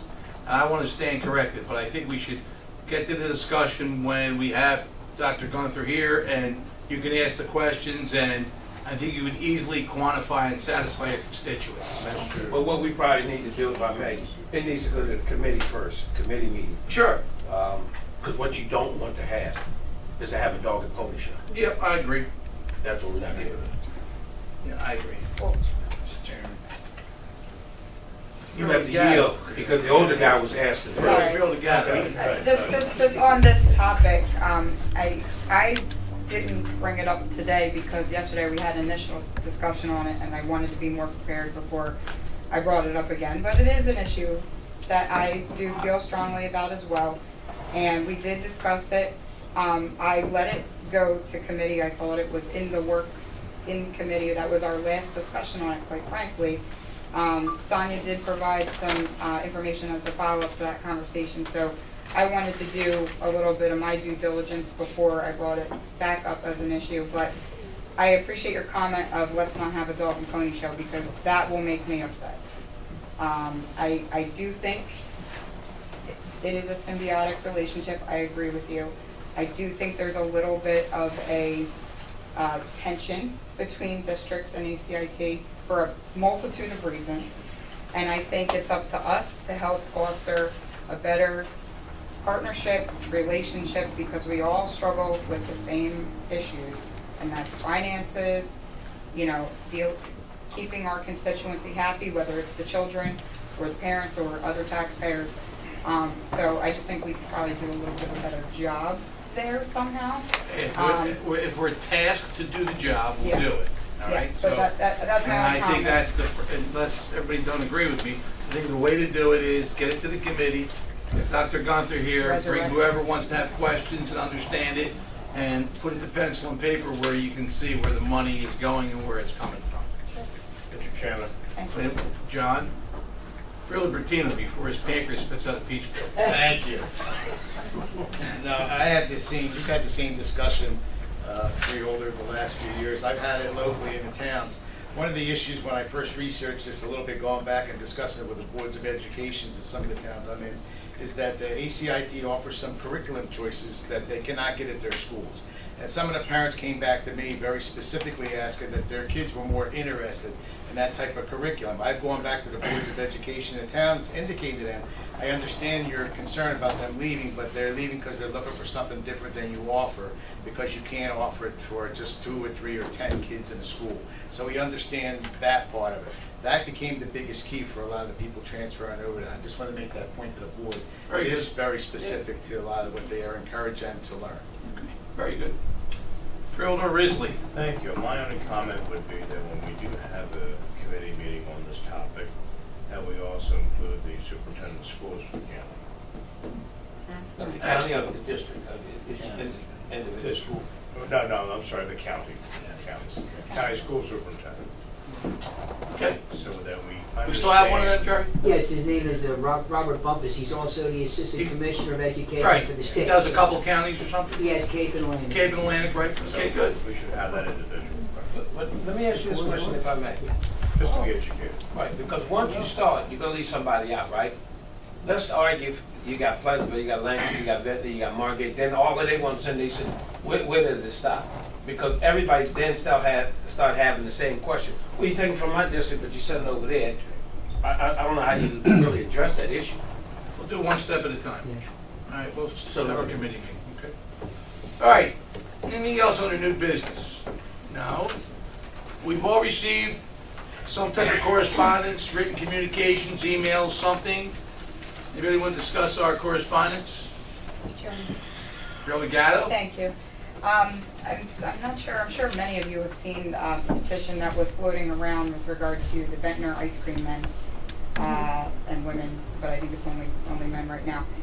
There was, I believe Ventnor was considering a move to kind of redo the way they do licenses to sell ice cream on the beach, which was going to put about a dozen or so veterans out of business, who are the current ice cream men in Ventnor. And it was an effort to drive some more revenue. I did have a conversation with the mayor on that and mentioned my thoughts on that. I thought there were some things that they could do better to address that, but I am happy to see that as a result of a lot of dialogue that was initiated because of the petition, the issue has kind of been put to bed right now, and they're looking for some other ways that they can address some of the concerns that were raised and then also handle some of the financial issues. And I think it's the right move, but I think it was a great example of how people can get together and start that dialogue and make a little bit of a change. Very good. As you know, there, after World War II, maybe Korea, there were vendors' licenses that were given deference and preference only to veterans. Correct. And so that they could actually set up a shop, sell ice cream, whatever. And that is traditionally what has been done, and I'm glad you checked it out. They seem to have resolved it. Yeah. The one commissioner there thought they could make some money if they privatized it to Jack and Jill or somebody, and it seems to be working out. So thank you for checking that out. It's resolved. We don't have to pass a resolution on that. Okay. Well, the people tell me in terms of the century, you used to sell ice cream on the beach. All right. Any other written communications? No. Open to the public. Anybody have any talk left in them? Come on, Creed. You got nothing? Not at this time, sir. All right. Anybody want to speak on anything at all? Public? About the county business? No? Anything for our esteemed council there? Mr. Ferguson, you got anything? Why don't you give us an update on where we are with this pilot thing? We were in court last week. Judge Mendez had asked for a settlement conference to try to resolve the matter. He issued an order, I think it was back in January or February, that he wanted, before he decided the case, for some supplemental briefs, short briefs on a couple of points that he wanted some more information about. In the meantime, he tried to have this settlement conference, and as part of his order, all the parties, including the state, were directed to have a decision maker in court. Mr. Riccio, who is our outside counsel, along with myself, attended. The county executive was there in person, along with the county administrator. We were prepared to go. Mr. Grossman, who represents the Liberty and Prosperity Group, was there with his group. Unfortunately, the state still doesn't have a decision maker in place. We are told that the Chiesa firm has been trying to set up meetings with Commissioner Oliver, who is the person who is going to oversees now the Department of Community Affairs, and is one of the decision makers for Division of Local Government Services, along with Mr. Cunningham. None of those people were present. Apparently, a meeting that was supposed to take place has been scheduled 3 times.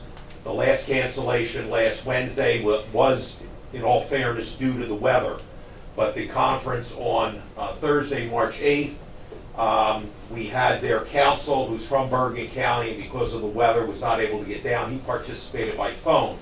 But at that meeting, it was confirmed by him on the record that that's the reason the county can't put its budget together, that we won't have those figures in terms of what amount of the pilot proceeds the county will get in this calendar year until at least, and I believe the words he used were at least late March or early April. We all know how things work, that it's likely to be longer than that. I mean, I'm reading into that. In any event, Judge Mendez clearly was disappointed that we were not able to have a meaningful conference. We told him that under the circumstances, both Mr. Riccio and I said, Judge, it's time to move this matter forward. We need a decision, good, bad, or indifferent. We need to get the issue decided. We impressed upon him the fact that that's the narrow issue of whether this pilot is constitutional, not whether it's good legislation, not whether it has a good purpose, but whether it complies with the mandates of the state constitution. We strongly believe that it does not, and we impressed that upon him. The county executive was given an opportunity at my urging. I asked the judge if he would allow the executive to speak, and then he spoke for about 5 minutes, outlining things that were of concern to him. I thought made very, very good points, all of which is on the record. And the long and the short of it was, at the end of it, the judge gave both sides until March 15th, that's this Thursday, to submit the supplemental briefs. We, jury and I, participated in formulating responses to the specific questions that the judge had, which have been sent to Mr. Riccio, and he is incorporating that into a brief which will go to the court either late tomorrow or on Thursday by the deadline. And then the judge indicated that he would make a decision in all likelihood within the next several weeks. My prediction is we will have a decision from him before the end of March. So that's where we are on this. We remain optimistic that we have a good legal argument and that the court should strike this legislation down. So what I get from that is that the whole delay in the process is because the Chiesa firm sent a bow and arrow carrier. Well, look, I don't want to disparage Mr. Lloyd. John Lloyd's a very good attorney. He's a gentleman, but he didn't set a chief. But yes, and part of that, Mr. Chairman, goes back to the time of the Christie administration, which should have been. I pointed out to the judge that we were ready, willing, and able to sit down to talk settlement before this lawsuit was filed. And I pointed out on the record that Mr. Lloyd and I had a conversation after a meeting that took place in City Hall back in July, at which Mr. Chiesa himself was there with Mr. Cunningham, with Mr. Lloyd. Jerry was there, I was there, Howard Kyle, Denny was there, along with Mr. Riccio and Mr. Deutsch from the Mulvaney law firm, or the McElroy law firm. And at that point, Chiesa laid out certain things that he wanted to see benefit the city. We were within what we believe to be striking distance of a deal back in early August, and then a couple weeks later, we were told by Mr. Lloyd when he went back to his superiors that no, he was mistaken in that. There was no mistake in what I asked him. We were really, I believe, within striking distance. We should have had a deal. The state changed moved the goalposts, so to speak, on us. And I believe, it's my personal belief, that comes directly from the top. That wasn't Mr. Chiesa, that wasn't Mr. Lloyd. That went to our ex-governor. That's my feeling on that. I'm reading into it.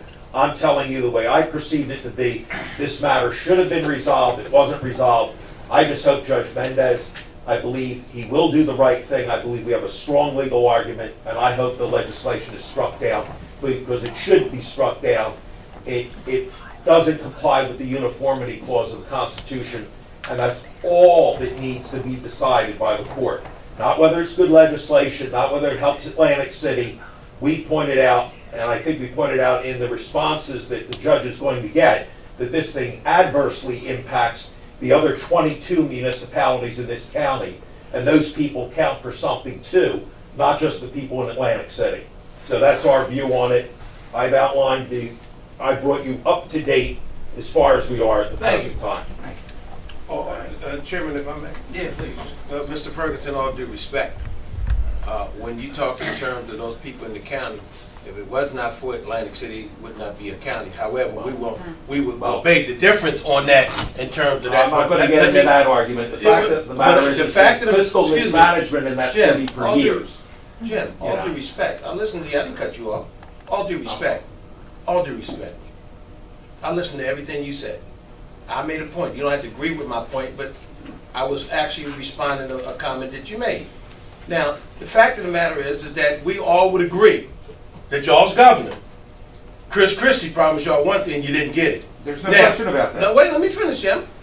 Now you got a new administration, been there 2 months. And I would agree, something's got to come out of DCA. What that something is, I have no clue at this point. They had a disadvantage because they don't have the timeline that the ex-governor in his 8 years created most of this mess that pinned all y'all against each other in terms of Denny Levinson and the governor and his people. That's the real fight when it's all bubbled down to. But in due respect, as you said, whether Menendez is good, bad, or indifferent, a decision needs to be made. I will always continue to say that as long as the county was offered and was going to at least ledge to get the 13.5%, it wasn't unconstitutional. The minute they didn't get the 13.5, you argue now that the legislation is no damn good. That's fine and dandy. We can agree to disagree. That's politics, not policies. And so Christie screwed them playing politics over policy, because the policy would have been if he would have kept his obligation and responsibility to give you the 13.5%, and he didn't do that. So he played politics, and we all know, at least have an idea why he played the politics. So that cost the taxpayers $500,000, perhaps more money, trying to resolve this issue, whether the judge rules in the county's favor or not. I would agree with you that it needs to come to a head one way or the other, because the clock is still ticking for this outside expert that y'all brought in. And at the end of the day, there's really no winners if we continue to pay taxpayers money and can't get a judge to make a ruling one way or the other. So I'm not arguing with your meat and potatoes of it. It's just that when you talk about Atlantic City, it's because of Atlantic City and its casinos. The rest of the county has been able to grow over the years, and the bottom gave out.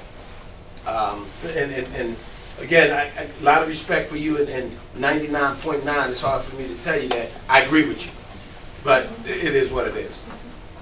And just like, as you know, I respect you. You and I are friends, and I meant no disrespect by the comments that I made. I would just like to make one qualification. In the mismanagement of Atlantic City's budget from 2011 until today, was a state overseer that let everything happen. Cannot be blamed on Atlantic City alone. That's true too. That absolutely is true.